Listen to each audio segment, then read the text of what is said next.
Assalamualaikum warahmatullahi wabarakatuh. Untuk hari ini, Bu Lia akan menjelaskan mengenai sumber peluang usaha. Kalau kemarin kita sudah belajar mengenai risiko usaha, sekarang kita lanjut untuk materi sumber peluang usaha. Nah, untuk itu kalian simak baik-baik penjelasan dari saya.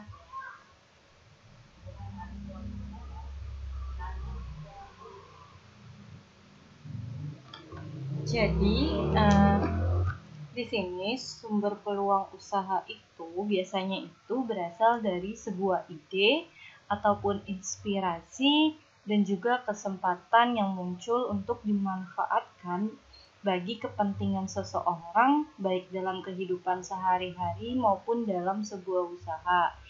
Nah, di sini terdapat 6 sumber peluang. Yang pertama itu adalah dari diri sendiri, ada dari lingkungan, perubahan yang terjadi, konsumen, gagasan orang lain, dan juga informasi yang diperoleh. Jika dari diri sendiri, biasanya sumber peluang itu muncul dari yang namanya hobi atau bakat dan minat. Nah, di sini dari hobi yang kita miliki itu biasanya dapat menjadi sebuah peluang bisnis yang menguntungkan. Karena di sini kita itu akan mencurahkan segala kemampuan yang kita miliki karena kita menyukai hal tersebut. Contohnya kita menyukai kopi, di mana dari kopi ini itu kita bisa menjadikannya sebagai sumber peluang usaha untuk kita ke depannya. Nah, lalu selain dari hobi, dari minat, ada juga dari keahlian, di mana keahlian yang kita miliki itu biasanya dapat memberikan sumber inspirasi dan sumber peluang bisnis yang kita ingin kembangkan. Jadi kita itu harus mulailah dari bidang di mana kita ini merasa memiliki suatu keahlian di bidang itu atau di bidang tertentu. Dan lalu selanjutnya itu kita harus menemukan nih inspirasi dan peluang bisnisnya. Lalu yang kedua itu ada dari lingkungan. Biasanya banyak nih peluang dan inspirasi yang justru timbul dari lingkungan yang ada di sekitar kita. Misalkan kita bisa mendapatkan peluang dari lingkungan sekitar rumah, lalu kebiasaan sehari-hari, saat kita berkunjung ke suatu tempat seperti kafe, ataupun dimanapun kita berada, kita itu biasanya semua hal tersebut itu dapat memberikan inspirasi, ide, ataupun gagasan bila kita mempunyai sudut pandang yang kreatif dari yang kita lihat. Jadi kita bisa menimbulkan suatu ide dari apa yang kita lihat di lingkungan kita. Lalu yang ketiga di sini adalah perubahan yang terjadi. Nah, peluang paling besar itu yang sering muncul menjadi sebuah ide bisnis adalah perubahan yang terjadi di lingkungan sekitar kita. Apa saja sih perubahan yang terjadi ini? Contohnya seperti perubahan global, lalu perubahan lingkungan, perubahan musim, perubahan gaya hidup, perubahan tingkat kebutuhan tentang pola hidup yang sehat, perubahan tingkat tekanan pekerjaan yang semakin tinggi atau semakin berat, terus ada perubahan teknologi informasi dan komunikasi, lalu ada perubahan tingkat pertumbuhan pemilikan kendaraan. Contohnya di sini adalah perubahan lingkungan. Kita lihat di sini bahwa misalkan pertambahan jumlah penduduk itu akan mendorong perubahan tingkat permintaan kebutuhan keluarga. Nah, sehingga di sini itu bisa dijadikan peluang. Peluangnya itu yang mungkin akan timbul adalah bisnis yang dapat memenuhi kebutuhan penduduk seperti jasa pencucian baju, laundry, terus ada minimarket dan juga transportasi seperti Gojek ataupun Grab. Lalu selanjutnya contohnya lagi adalah perubahan musim. Di sini biasanya contohnya perubahan musim dari musim kemarau ke musim penghujan. Nah, di sini itu dapat memberikan peluang bagi produsen itu memberikan peluang usaha bagi produsen jas hujan ataupun payung untuk meningkatkan jumlah produksinya, karena di sini adalah musim penghujan, jadi bisa meningkatkan bagi produsen jas hujan dan juga payung. Lalu juga contohnya lagi adalah perubahan gaya hidup. Misalkan di sini adalah saat ini semakin banyak aktivitas masyarakat yang dilakukan pada malam hari. Nah, tentunya kondisi ini itu memberikan peluang usaha bagi warung-warung, toko ataupun minimarket untuk meningkatkan jam operasionalnya sehingga dapat meningkatkan penjualan mereka. Nah, lanjut yang ketiga itu ada dari konsumen.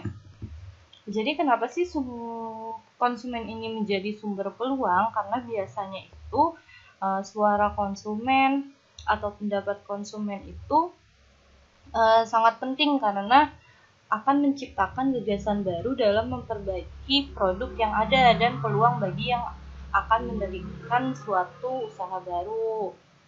Nah, jadi masukan-masukan dari konsumen itu dapat memberikan inspirasi peluang baru. Jadi antara lain keluhan-keluhan dari konsumen, saran-sarannya, terus permintaan khusus dari konsumen, itu tuh dapat menjadikan sebuah peluang bagi sebuah usaha baru ataupun sebuah usaha yang sudah dijalankan.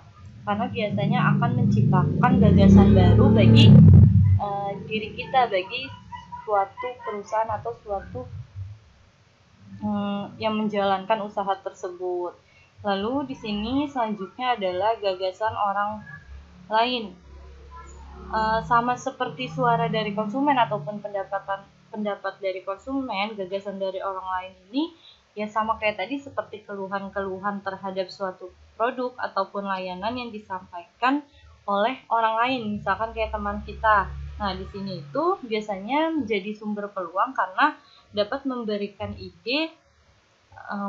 ide kepada kita untuk membuka peluang dalam membuat suatu usaha, biasanya gagasan dari orang lain.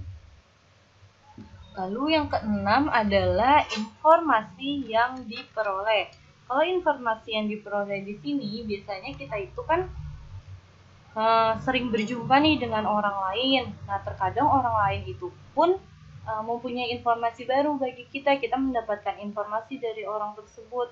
Nah, bagi kita yang mendengarkannya, informasi tersebut itu bisa berguna untuk dijadikan sebagai peluang bisnis. Karena biasanya informasi ini itu memiliki hubungan dengan pengetahuan dan pengalaman yang dimiliki oleh orang tersebut. Mungkin saja orang tersebut sudah memiliki suatu usaha dan dia mempunyai informasi yang cukup bagi kita nih yang ingin memulai sebuah usaha. Nah, jadi seperti itu untuk informasi yang diperoleh. Lanjut dari sumber peluang, di sini ada yang namanya langkah-langkah dalam melakukan screening atau penyaringan ide peluang usaha. Di mana yang pertama itu adalah kita itu menciptakan produk baru dan berbeda. Nah, tentunya jika kita ingin melakukan sebuah usaha, kita mempunyai peluang usaha, kita itu harus menciptakan produk yang baru dan berbeda.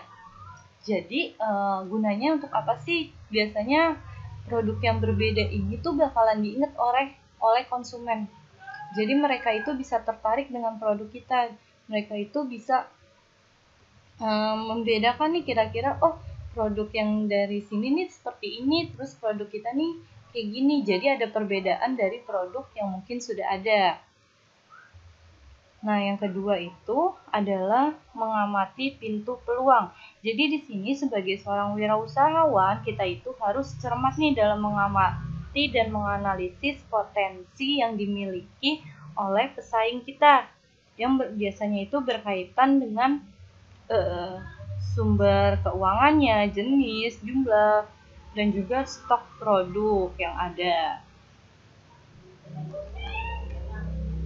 Lalu yang ketiga itu adalah analisis produk dan proses produksi secara mendalam.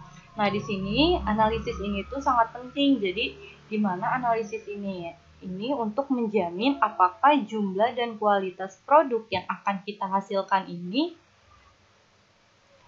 memadai atau tidak memadai. Nah, berapa biaya untuk menghasilkan produk tersebut dan juga apakah biaya yang kita keluarkan ini lebih efisien dibandingkan dengan biaya yang dikeluarkan oleh pesaing kita. Nah, yang keempat itu adalah menaksir biaya awal. Jadi, di sini menaksir biaya awal adalah biaya awal yang kita perlukan, yang diperlukan oleh suatu usaha baru, dari mana sumbernya dan untuk apa penggunaannya, lalu berapa yang diperlukan untuk investasi ataupun biaya lainnya. Jadi kita harus menaksirkan nih, kira-kira biaya awal yang kita keluarkan itu jumlahnya seberapa banyak. Nah, lalu yang kelima adalah yang terakhir ini, kita harus memperhitungkan risiko yang mungkin terjadi. Nah, tentunya setiap peluang usaha itu bakalan memiliki resikonya tersendiri. Jadi, kita harus meminimalisirkan risiko untuk bisa memaksimalkan peluang kita. Jadi, kita itu harus tahu kira-kira resiko kedepannya kayak seperti apa nih, resiko yang akan kita hadapi seperti apa. Jadi, kita bisa siap-siap untuk meminimalisirkan risiko tersebut. Nah, mungkin itu dia materi untuk hari ini mengenai sumber peluang usaha. Semoga kalian bisa paham dan mengerti. Jika ada pertanyaan, kalian bisa langsung komen ataupun bertanya langsung kepada saya. Terima kasih untuk hari ini. Tetap semangat belajar di rumahnya secara online, dan jangan lupa untuk selalu menjaga kesehatan kalian. Untuk itu saya akhiri. Wassalamualaikum warahmatullahi wabarakatuh.